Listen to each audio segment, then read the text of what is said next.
Hey everyone, Ariel Adams here with a blog to watch. Today I'm going to review the Löbner Sledge. This is the second model of the revived Löbner brand. Löbner is a historic name in precision timekeeping in Germany. It was sort of a luxury brand for a while and it's now back. It was designed, both the brand identity and the models, by Emanuel Dietrich. And I previously reviewed the Löbner Steel Racer, the Sledge, which uses a system that the other one also has, which is this moving crown guard.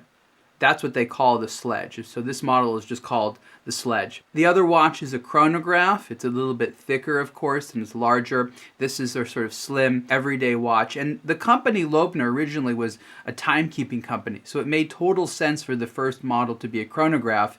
This is a three-hand watch, but they wanted to have a timing element, so they developed an interesting system, and it's the only one of its kind right now with this type of durability, where you have an outer bezel, and when you turn it, it turns the inner bezel. Quite similar to maybe how a Breitling Navitimer might do it, only this has a couple of differences. One difference is it's water resistant to 100 meters, so that's pretty impressive because that type of system is a little bit more complicated from a water resistance perspective. And also at the zero position, there's a little notch. Now when you move the bezel normally, it's not free moving in the sense that it's tight, but it doesn't have any ratchets or clicks or anything like that, and that tends to be how a lot of these are. But I really appreciate that right at the zero position it has a little notch, because I don't know about you, but I like to have it sort of perfectly centered.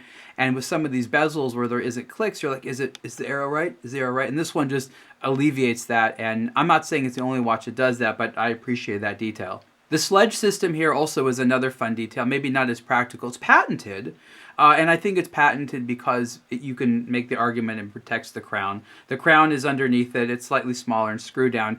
It's just sort of a fun thing.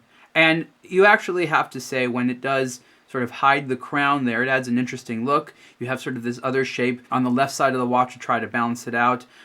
These types of, we'll call them flanks, are extremely popular now for watch design. The sort of Gerald Gento watches help popularize that, and a lot of watches try to do that right now. So I think that this watch incorporates some of that trendiness.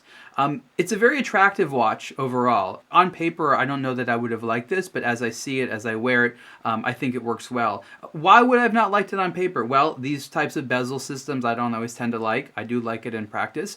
The hands and dial actually from a distance appear quite small, though while you wear it, you don't really mind. It is appropriate size for the dial for the time in the middle of the face there. And again, it just ends up being very comfortable.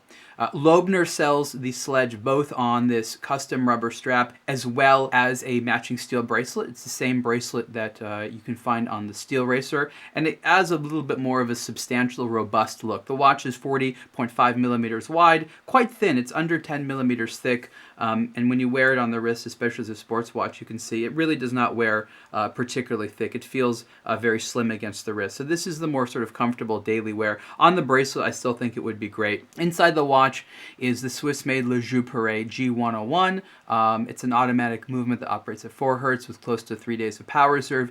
This is amongst the more expensive watches that is currently on the market, which features the G100 class of movements from Löbner. Löbner works with Löbner for the Steel Racer as well. There's a much fancier automatic chronograph movement that works in that model, but they do have a good relationship. And this movement, the G101 and the G100, are proving very, very popular as certain Swiss-made alternatives to some others out there. So you're going to hear about it more and more. This, again, is amongst the more expensive watches to feature it, but it is a great movement, and it's great to see more companies working exclusively with Löbner as a movement supplier.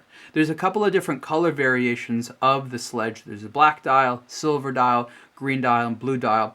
All of them have the gold-toned hands, which is not really just for style, but also about legibility. They contrast really, really well. So those gold-toned hands are really, really easy to see. There's some luminant on the hands, not a highly lumed dial, but there's a little bit of luminant there.